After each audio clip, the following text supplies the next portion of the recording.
Hai, kembali lagi di channel M Falme Studio dengan saya Nico. Dan di video kali ini kita akan membahas apakah kita perlu untuk investasi alat yang dapat mengkalibrasi layar monitor. Misalnya alat dari produk Data Color Spider atau yang seperti kami punya di M Falme Studio yaitu Calibrate X-Rite Display Plus. Kenapa saya ingin bahas tentang alat yang bisa kalibrasi monitor? Karena di zaman sekarang ini sudah banyak sekali kita yang menjadikan posisi content creator itu tidak hanya sebatas di hobi saja. Malah sudah menjadi profesi untuk menyambung kehidupannya. Baik itu di bidang desain grafis, fotografi, videografi, atau live streaming. Sebagai content creator, tentunya kita ingin memberikan konten yang berkualitas. Walau kata kualitas di sini sebenarnya tuh ada banyak faktornya. Tapi mari saya persempit. Jadi spesifik membahas kualitas secara visualnya, khususnya pada bagian akurasi warna. Dan cara kita memeriksa akurasi warna konten kita, pastinya konten yang akan tampil di layar monitor yang kita pakai. Selain itu, secara value, apabila ingin invest alat kalibrasi monitor, harganya lumayan berasa loh, dibandingkan dengan harga monitornya langsung sendiri yang sudah memiliki panel bagus dan diklaim cocok untuk kegiatan editing. Bahkan katanya, kegiatan mengkalibrasi monitor itu juga jarang-jarang dilakukan. Mungkin bisa sekali dalam beberapa bulan, bahkan sampai setahun. Semua itu tergantung dari kondisi kualitas panel di monitornya. Jadi, pentingkah kita memiliki alat kalibrasi monitor? Atau lebih mending buat beli monitor lagi yang khusus untuk editing? Yuk, mari kita bahas. Ada salah satu konten creator Indonesia yang sudah ahli membahas dunia permonitoran, yaitu Mas Eldwin dari GTID. Dia share di salah satu videonya mengenai hal apa yang harus kita pahami dari sebuah monitor. Penjelasan yang ada di videonya itu menurut saya sih sudah bagus dan mudah dipahami untuk orang umum. Intinya di videonya itu, menurut Mas Eldwin, kebanyakan dari kita memilih monitor itu selain memastikan ukuran dan jenis panel yang digunakan, biasanya kita hanya memperhatikan tingkat color gamut yang ada di spesifikasinya. Buat yang belum tahu color gamut itu apa, sederhananya sih color gamut itu berarti seberapa mampu panel monitor itu memproduksi warna yang sesuai dengan standar warna tertentu. Dan standar warna itu tuh ada macam-macam. Tapi ya biasanya yang kita dengar tuh ada sRGB, Adobe RGB, DCI-P3, dan NTSC. sRGB adalah standar warna yang paling banyak dan paling luas digunakan saat ini. Kita sering dengar kata sRGB saat membahas layar laptop, smartphone, TV, kamera, dan lain-lain. Lalu ada Adobe RGB. Itu adalah standar warna yang dibuat oleh Adobe, yang cakupannya tuh pasti lebih luas dari sRGB dan fungsinya lebih ke arah desain grafis. Jadi untuk kegiatan konten yang akan di-print, biasanya menggunakan standar warna yang ini. Lalu kemudian ada juga DCI-P3. Ini adalah standar warna yang difokuskan ke industri film digital sekarang ini. Dan cakupan warnanya itu pastilah lebih tinggi dari sRGB. Dan yang terakhir adalah NTSC. Itu adalah singkatan dari National Television Standard Committee, yang berarti standar cakupan warnanya memang dibuat khusus untuk di televisi. Nah, kebanyakan orang umum tuh menyangka kalau misalnya monitor yang mengklaim dirinya memiliki nilai gamut yang setinggi-tingginya, itu adalah monitor yang paling bagus. Padahal kenyataannya tidak juga. Soalnya color gamut itu tuh cuma sebatas memberitahu kita kalau monitor ini mampu menghasilkan nilai berapa persen warna yang sesuai dari keempat standar warna yang sudah disebutkan tadi. Karena bisa jadi klaimnya itu sebenarnya cuma bahasa marketing aja, bilangnya 100%, 120 gitu. Padahal kalau misalnya kita pakai monitornya, siapa tahu itu panelnya tidak ditreatment dengan baik dari pabriknya.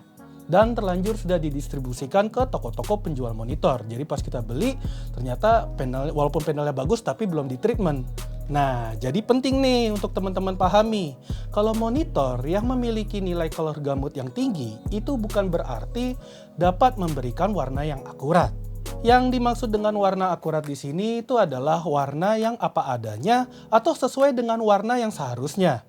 Misalnya nih, kita ngelihat warna apa yang kita lihat secara langsung dengan mata kita, itu juga sama apa yang ditunjukkan di layar monitor kita. Nah, jadi teman-teman penting banget tuh saat bikin konten.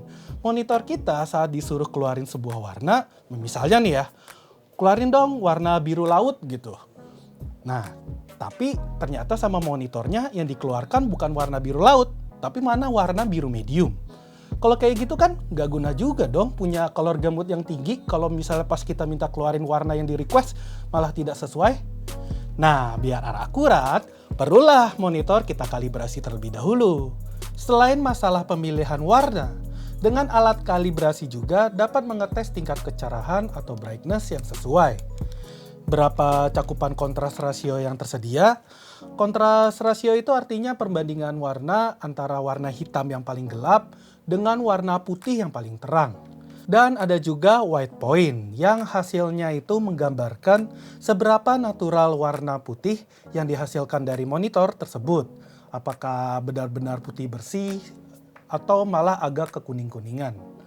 Nah, dari sini tuh ada yang beropini kayak gini. Mang penting ya warna harus akurat. Padahal kalau warnanya kayak lebih vivid gitu bukannya lebih bagus. Rasanya kayak pop gitu keluar warnanya. Gonjreng lah istilahnya. Nah, kalau ini tuh jatuhnya selera ya. Ada yang suka warnanya yang natural, ada juga yang suka warnanya itu gonjreng kayak di mode vivid. Fungsi menggunakan layar monitor dengan warna yang akurat itu penting sekali untuk para pekerja konten yang sudah terjun ke dunia profesional. Di mana dengan warna yang akurat itu dapat membantu kita saat menunjukkan hasil konten yang kita buat ke orang lain. Terutama orang lain yang dimaksudkan di sini adalah klien yang menggunakan jasa kita untuk mempromosikan suatu produk dengan identitas brand si kliennya tersendiri. Misalnya seperti menunjukkan warna pada logo perusahaan atau logo nama produknya. Juga warna desain dalam dekorasi yang terdapat di sebuah produk dan lain-lain. Sebagai pekerja konten profesional, jangan sampai brand identitas dari klien, khususnya pada bagian warna, itu ada yang berubah saat kita melakukan pengeditan di tahap color grading. Belum lagi layar monitor yang digunakan oleh klien belum tentu sama dengan layar monitor kita. Misalnya nih, saat kita mengirimkan hasil file konten kerjaan kita, terus kita kirim lewat email atau link download lah gitu ke klien. Dengan menggunakan warna yang akurat di layar monitor kita, setidaknya kita akan kirim file yang warnanya itu tidak berubah. Kalau berubah pun juga minim banget gitu, masih bisa ditoleransi. Kan kita nggak mau ya, yang hasil kerjaan kita tuh dimintain revisi terus, cuma gara-gara warnanya beda gitu.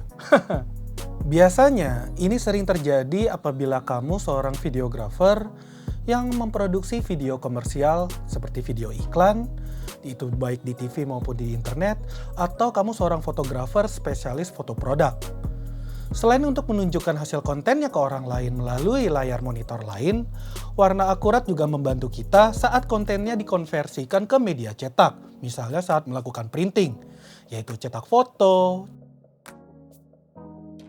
cetak banner, baliho, maupun untuk cetak di billboard. Karena standar keakuratan warnanya sama, jadi pas print tuh warna tidak akan terjadi perubahan. Ya kalaupun ada juga minim juga, pokoknya masih bisa dalam batas toleransi lah. Untungnya di era sekarang ini kita sudah tidak perlu mengkalibrasi secara manual lagi dengan mengutak-atik settingan pada di monitor. Sudah ada alat kalibrasi monitor yang dengan dukungan aplikasinya. Kita bisa kalibrasi dengan cepat dan juga akurat.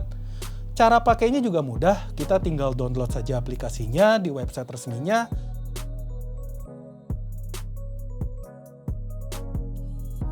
Lalu tinggal ikutin guide-nya sampai kita disuruh untuk memasangkan alat kalibrasinya ini ke layar monitor kita.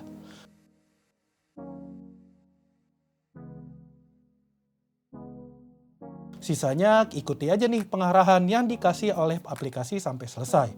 Nanti muncul laporan hasil tesnya dan pilihan profil untuk layar monitor kita yang sudah dikalibrasikan. Kita bisa lihat nanti perbedaannya betapa lebih terlihat naturalnya nanti warna-warna yang ada pada layar di monitor kita. Nah, mari kita masuk ke bagian kesimpulan. Pentingkah kita memiliki layar monitor dengan warna yang akurat? Menurut saya ini penting banget. Karena demi fleksibilitas konten kita saat ditampilkan dimanapun. Hasilnya kemungkinan bakal sama atau sangat minim sekali perubahannya. Kalau nanti ternyata emang ada yang berubah, ya pasti nggak berubah banget. Itu sudah bukan salah kita lagi gitu. Siapa tahu karena kualitas layar si pihak luar sana yang monitornya tuh belum akurat, belum mengikuti warna standar. Nah sekarang, pentingkah kita memiliki alat kalibrasi monitor? Kalau ini tuh sebenarnya tergantung profesi teman-teman yang dijalanin ya. Jika teman-teman di sini adalah seorang content creator di bidang apapun yang mempunyai keharusan untuk menjaga identitas brand dari sang klien secara rutin di dalam kontennya, tentu penting sekali memiliki alat kalibrasi monitor. Apalagi yang menggunakan monitornya itu lebih dari satu di meja kerjanya. Baik itu dari brand monitor dan seri yang sama maupun dari yang seri yang berbeda. Atau yang memiliki banyak layar monitor atau laptop di studionya. Agar saat dipakai menggunakan layar manapun, tidak ada perubahan dari hasil warna yang ditampilkan.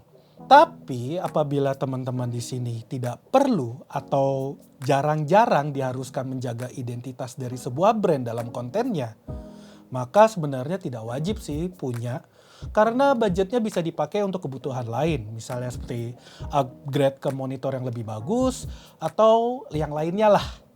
Kalaupun nanti ada diharuskan untuk menjaga identitas dari sebuah brand dalam kontennya, kita masih ada alternatif dari orang lain yang menawarkan jasa kalibrasi monitor yang tentunya harga jasanya itu bervariasi, tergantung ukuran layar monitor yang akan dites dan jenis alat kalibrasinya yang digunakan. Tapi biasanya ini sih biayanya lebih murah, apalagi kalau misalnya kita jumlah monitor atau laptopnya itu tidak banyak. Nah, bagaimana teman-teman? Apakah teman-teman sependapat dengan kesimpulan saya tadi? Atau ada yang kurang? Nanti tulis ya pendapatmu di kolom komentar di bawah. Sama boleh tuh jika ada teman-teman yang mungkin seorang editor atau colorist yang ingin berbagi pengalaman mengenai seberapa pentingnya punya monitor yang sudah dikalibrasi, bisa juga tulis di kolom komentar biar kita bisa sama-sama belajar di komunitas ini. Nah, sekian dulu video saya kali ini. Semoga video ini bermanfaat dan menambah wawasan kamu terhadap seberapa pentingnya alat kalibrator monitor di bidang content creator. Jika kamu tertarik dengan produk kalibrator monitor dari Calibrate X LED Display Plus ini, link pembeliannya sudah ada di kolom deskripsi. Dan apabila tertarik mendengar lebih detail tentang penjelasan monitor yang bagus itu yang bagaimana, dari video GTID, link videonya juga sudah saya cantumkan di deskripsi. Jangan lupa untuk like video ini jika bermanfaat, lalu share video ini ke teman-teman kamu yang ingin memahami tentang penting nggak sih kita punya alat kalibrator monitor? Tidak lupa selalu saya ingatkan, subscribe channel MFalme Studio karena di sini banyak sekali informasi menarik tentang seputar broadcast dan live streaming. Nike undur diri dan sampai ketemu lagi di video berikutnya. Bye-bye.